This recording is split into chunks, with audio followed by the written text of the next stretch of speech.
Greater Noida waste, इसे UP की hi tech city के तौर पर पेश किया जाता है, लेकिन यहां पर होने वाले क्राइम दिल दहला रहे हैं। कुछ महीने पहले इसी इलाके में गौरव चंदेल नाम के व्यक्ति की कार लूट के बाद हत्या कर दी गई थी। अब वहीं पर एक टीवी एंकर को पिस्तौल की नोक पर लूट लिया गया है, वह भी पुलिस चौकी से सिर्फ 300 मीटर दूर। टीवी एंकर ने अपनी आप बीती फेसबुक पर लिखी है। वहीं पुलिस का कहना है कि उसके पास मामले को लेकर अभी कोई शिकायत नहीं आई है। नोएडा से चलने वाले हिंदी खबर नाम के न्यूज चैनल के एडिटर अतुल अग्रवाल के साथ ही वारदात हुई। अतुल हिंदी खबर चैनल पर शो भी एंकर करते हैं। 19 जून को रात करीब 1 बजे वे नोएडा एक्सटेंशन में राइस पुलिस चौकी के पास से अपनी एसयूवी लेकर गुजर रहे थे। उसी दौरान मोटरसाइकिल पर सवार 5 बदमाशों ने उन्हें घेर लिया, जान से मारने की धमकी दी, उनका सामान भी छीन लिया। अतुल की जान कैसे बची, इसकी कहानी उन्होंने अपने फेसबुक पोस्ट पर शेयर की। टीवी एंकर हूं इसलिए जान बच गई शायद। जी हां, ये सच है। कल दिनांक 19 जून 2021 रात्रि करीब 1 बजे नोएडा एक्सटेंशन के राइस पुलिस चौकी के पास से मैं गुजर रहा था। मेरी सफारी स्टॉर्म कार का म्यूजिक गड़बड़ कर रहा था, तो मैंने कार रोकी और गानों वाली पेन ड्राइव को लगाने लगा। पुलिस चौकी से तकरीबन 250-300 मीटर की दूरी पर मैं रहा हूंगा। अचानक से 2 मोटरसाइकिलों पर सवार 5 लड़के वहां आ धमके। एक बाइक मेरी कार के आगे और दूसरी ड्राइविंग डोर की साइड में लगा दी। सारे लड़के मास्क लगाए हुए थे। एक काफी लंबा लड़का, लंबाई लगभग 6 फीट 4 इंच के ऊपर की रही होगी, सबसे पहले बाइक से उतरा और मेरी तरफ का दरवाजा जोर से खींचा। दरवाजा लॉक था इसलिए खुला नहीं, तो उसने खिड़की के शीशे पर जोर से ठोका और नीचे करने का हुक्म दिया। मैंने नीचे करने में आनाकानी की तो उसने पिस्तौल निकाल ली। मेरे पास उसका आदेश मानने के सिवाय और कोई चारा नहीं था। मैंने दरवाजा खोल दिया। उसने गन पॉइंट पर मुझे नीचे उतार दिया और खुद कार की ड्राइविंग सीट पर जा बैठा। बाकी के लड़कों ने मुझे कवर कर लिया। एक लड़का लगातार गालियां दे रहा था, दूसरा लड़का बार बार बोल रहा था कि अबे गोली मार दे साले को। मैंने रिरियाते हुए कहा कि भाई साहब, मेरा एक छोटा सा बेटा है, मुझे गोली मार के आपको क्या मिलेगा? आप कार ले जाइए, जो थोड़ा बहुत पैसा है वो भी ले लीजिए, मैं पैदल ही चला जाऊंगा यहाँ से, किसी से कुछ कहूंगा भी नहीं। इसके बाद बदमाशों ने पत्रकार से एटीएम में चलकर पैसे निकालने को कहा, लेकिन उनके पास एटीएम कार्ड नहीं था। इस पर एक बदमाश ने उनका गला दबाना शुरू कर दिया। आगे की दास्तां बताते हुए अतुल अग्रवाल लिखते हैं, कार में बैठे लड़के ने इसके बाद मुझे पिस्तौल दिखाते हुए कहा कि चल चेन, अंगूठी, घड़ी और रुपए निकाल, मोबाइल दे अपना। मैंने अपने सारे पैसे, जो मैंने गिने नहीं मगर करीब 5-6 हजार होंगे, उसे दे दिए।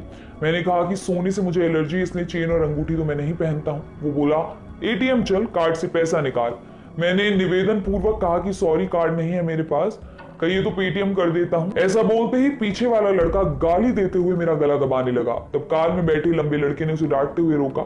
फिर उसने मेरा मोबाइल मांगा, मैंने दे दिया। उसने मेरी फिंगर से उसे अनलॉक किया और कुछ सेकंड्स पता नहीं क्या देखता रहा। फिर गाली देते हुए पूछा कि तुझे जाने दूं कि गोली मार दूं, बता, तू ही बता।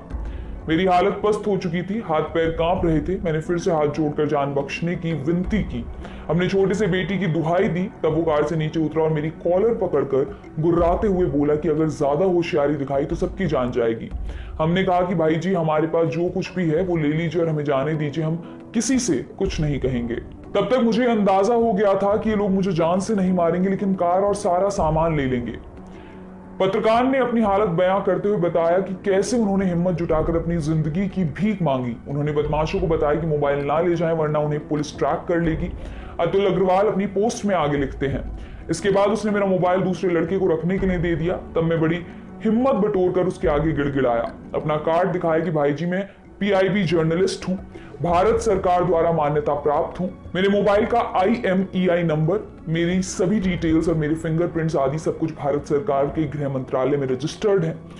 आप ये फोन लेकर जहां कहीं भी इस्तेमाल करोगे तो सर्विलांस में आ जाएंगे। इसके बाद पता नहीं उनके मन में क्या आया कि उसने मेरा फोन कार की सीट पर फेंक दिया और भद्दी सी गाली देते हुए, गुर्राते हुए कहा कि चल ठीक है, हम जा रहे हैं, इसके तुरंत बाद भाग जाना है यहाँ से, अगर किसी को कुछ बताया या पीछा किया तो जान से जाओगे।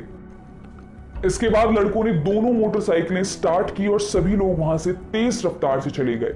मैंने मन ही मन राहत की सांस ली, हाथ जोड़कर ईश्वर को धन्यवाद दिया। मेरी आंखों के सामने सिर्फ मेरे बेटे ओम का चेहरा कौंध रहा था और आंसू बरबस बरस रहे थे।